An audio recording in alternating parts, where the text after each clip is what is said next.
Good day everyone. In this tutorial, we will try to use an Android device as our gaming monitor.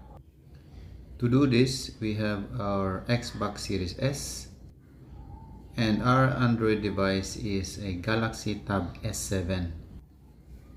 You can also try this for your Android phone, although the process would still be the same. Take note that this setup would only be applicable to Android devices. We will just make another video for iOS.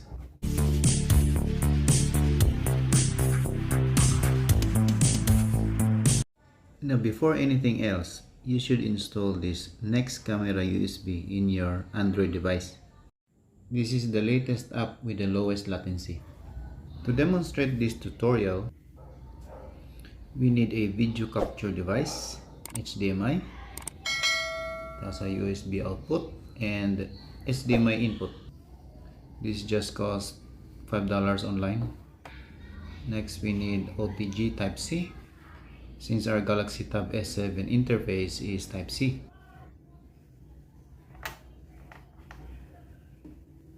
But if your Android device has a micro USB interface, then you're gonna need a micro USB OTG. And of course, we're gonna need an HDMI cable. This is 1/2 meter, standard size, just the right length for this tutorial. If you want, you can also use this right angle HDMI connector. Although it is optional, it can be used for good cable management. By the way guys, you can also use a Raspberry Pi as a replacement for this console, as long as they have a HDMI for an output, like this Xbox, PlayStations, and Nintendo Switches. Let me set this up first so that we can connect the console to the Android device.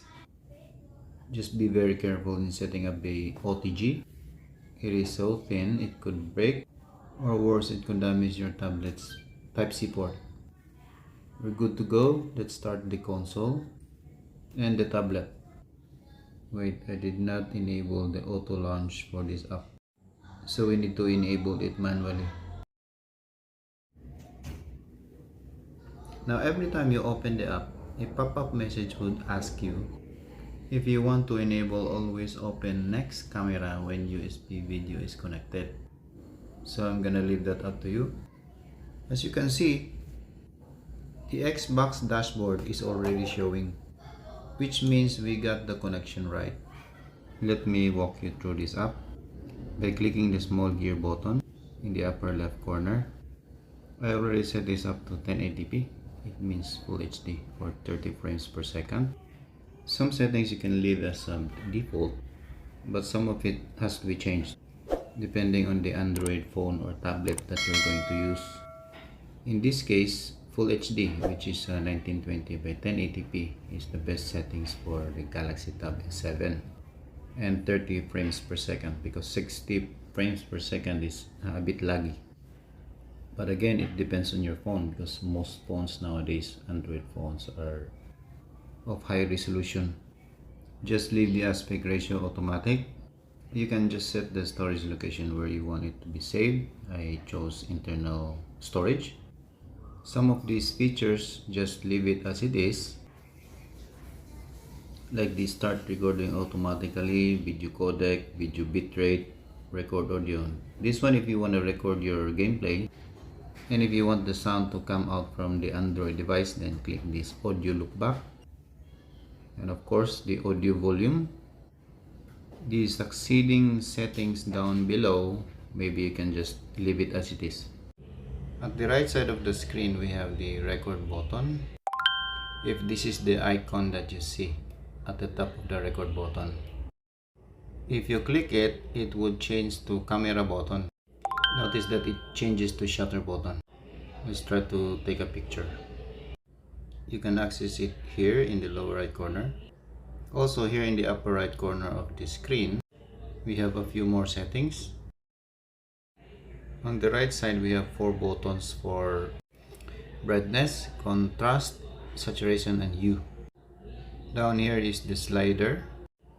for each function, so I'm just gonna leave that up to you. Down here there are more video settings like sepia, black and white, cool, and warm. Now it's time to test the latency. Let's try it on Mortal Kombat 11.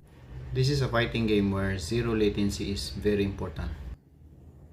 There will be a greater possibility that you will lose the game due to broken combos, and latency plays a big part in your gameplay by dropping those combos due to high latency. So you could potentially lose the game. Mortal Kombat, Tekken, Soul Calibur, Dragon Ball, Fight, Street Fighter practice. are some of the most popular fighting games in the world. If this is okay with Mortal Kombat, then we can apply this to all the other fighting games that I've mentioned. For this test, we will try Scorpion.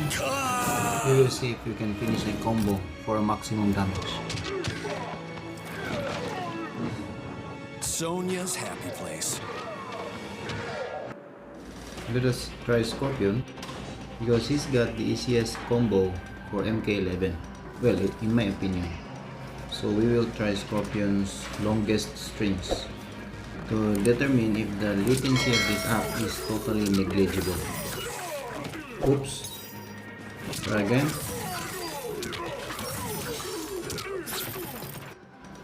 Just keep on practicing until you nail this thing. 42% for that combo. Now as you can see, the longest possible combo for Scorpion was completed. Another one.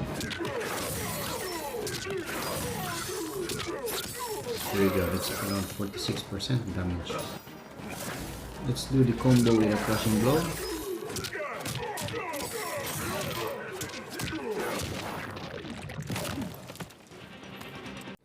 Now let us try combos from Nightwolf.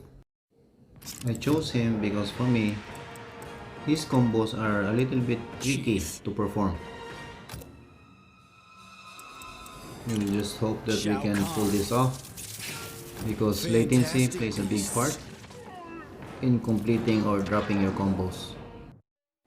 Let's try one of Nightwolf's longest but trickiest combo.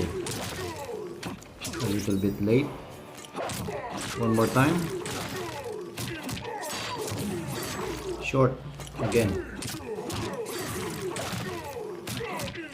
There you go, 32%. As you can see guys, that the latency is very negligible because we can still complete a combo like using a gaming monitor. How much more if we play RPG like Skyrim,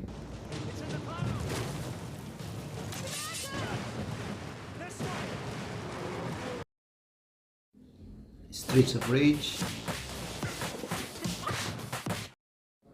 Hades, and other role-playing games where latency is less of an issue. Anyway, I won't recommend this for fighting games, especially in tournaments.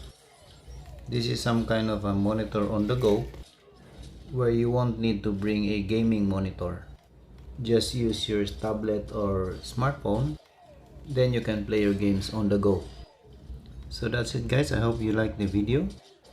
Kindly hit the like button and subscribe if you haven't already, because it would help grow my channel and would surely motivate me to make more tutorial videos like this. So keep safe everyone, see you in the next video.